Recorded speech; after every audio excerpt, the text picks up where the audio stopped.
Hello everyone, সন্ধ্যা সন্ধ্যা বেরিয়ে পড়েছিলাম আমরা ঘুরতে যাওয়ার উদ্দেশ্যে। আর কোথায় যাচ্ছি সেটা তোমাদের আর একবারও বলতে হবে না, আমি জানি। আর এখানে আমরা ক্যাব বুক করে চলে গিয়েছিলাম সাঁতরাগাছি স্টেশনে। আর ওখানে যাওয়ার পরেই আমরা উঠে পড়েছিলাম ট্রেনে। আর তারপর আমরা এখানে পরোটা আলু ভাজা খেয়ে একটা টানা ঘুম দিয়ে দিয়েছিলাম।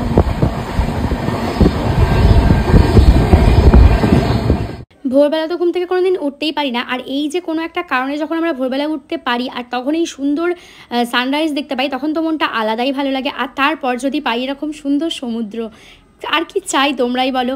অনেকক্ষণ ঘাটাঘাটি করার পর তো আমরা একটা রুম পেলাম। আর এখানে তোমাদের কিছু দেখিয়ে দিচ্ছি, মানে সারা রাত ঘুমানোর কারণে দেখো চোখটা কীরকম ফুলে গেছে। আর তারপর এই ছিল আমাদের 3 দিনের থাকার জায়গা, আমাদের রুম। আর এখানে দেখতে পাচ্ছ টিভিটা একটু প্রবলেম করছিল, তাই এখানে দাদাভাইটা এসে আবার টিভিটা একটু ঠিক করে দিচ্ছিল। আর এই ছিল আমাদের ওয়াশরুম সবই ছিল খুবই ভালো। আর তারপরেই আমরা সকাল সকাল খেয়ে নিয়েছিলাম চা আর বিস্কুট। আর তারপরেই আমরা সবাই মিলে রেডি হয়ে নিয়েছিলাম।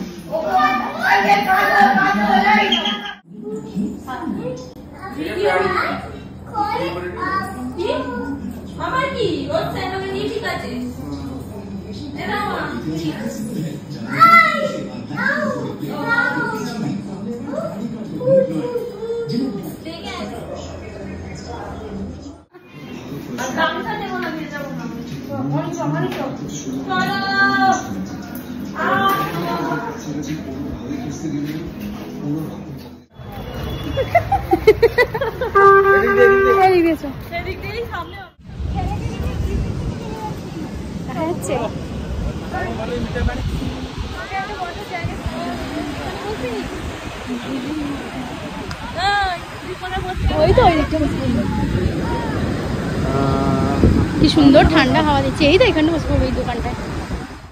সবাই মিলে তো একদম রেডি সেডি হয়ে চলে গেল স্নান করতে। আর ঠিক তখনই আমি বসে বসে খাচ্ছিলাম একটা ডাব। আর খাওয়ার পরেই এখানে আমি লোকজনদের দেখতেই ব্যস্ত ছিলাম, কারণ আমি কি করব বলো একা একা বসে বসে। তারপর এদিক ওদিক আমি দেখছিলাম, তারপর কানে হেডফোন লাগিয়ে নিজেই গান শুনছিলাম। বেশ বসে বসে তো আমি ভাবছিলাম কি করব, তাই একটা দূরবীক্ষণ যন্ত্র বার করে দেখছিলাম যে আমার দাদা বৌদি মা এরা কোথায় আছে। আর অনেকক্ষণ চেষ্টা করার পরেই দেখলাম আমার চোখের সামনেই বসে আছে, কিন্তু অনেকটা দূরে, তাই আমি ঠিক বুঝতে পারছিলাম না।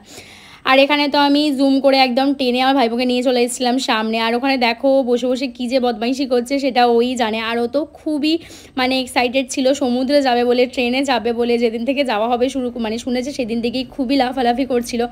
অবশ্য ও একা না, পুরীতে যেতে কেই না ভালোবাসে তোমরাই বলো। আর তারপর আমি গুটি গুটি পায়ে চলে গিয়েছিলাম দাদা বৌদির ওখানে। ওরা কীভাবে স্নান করছে ওটা একটু দেখার জন্য। ও তো খুব মজা করেছে, তাই আমার তো ওকে দেখতে বেশি ভালো লাগছিল।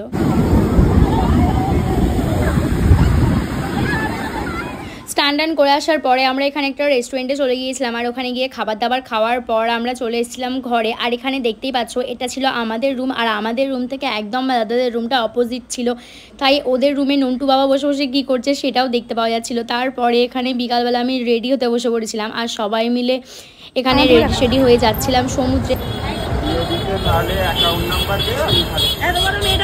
এই তো পারবি না,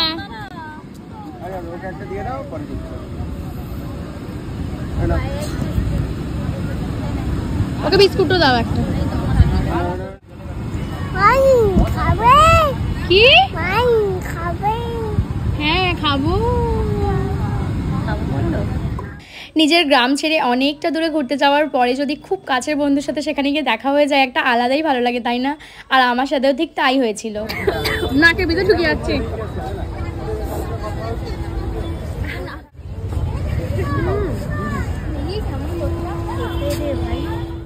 আমরা দুজন এক হওয়ার পরে তো আমাদের আর একজন বান্ধবী, খুব কাছের, যে তাকে ভিডিও কল করে দেখাচ্ছিলাম যে দেখ ভাই আমরা দুজন একসাথে দেখা করে ফেলেছি। আর তারপরে আমরা সবাই মিলে চলে গিয়েছিলাম এই কর্ন চাটের দোকানে। আর ওখান থেকে নিয়েছিলাম কর্ন চাট। আমাদের মধ্যেই আর একজন বন্ধু নিয়েছিল এই কাঁকড়া ভাজাটা, যদিও এটা আমার একদমই তেমন ভালো লাগেনি। যাই হোক, সেদিনটা তো এইভাবেই কাটিয়েছিলাম। তোমাদের এই প্রথম দিনটা কেমন লাগলো অবশ্যই জানিও। সেকেন্ড দিন পুরীতে কী করেছি সেটাও তোমাদের সাথে অবশ্যই শেয়ার করবো। আজকের ভিডিওটা এতটুকুই, যদি ভালো লাগে লাইক করে দিও। বাই।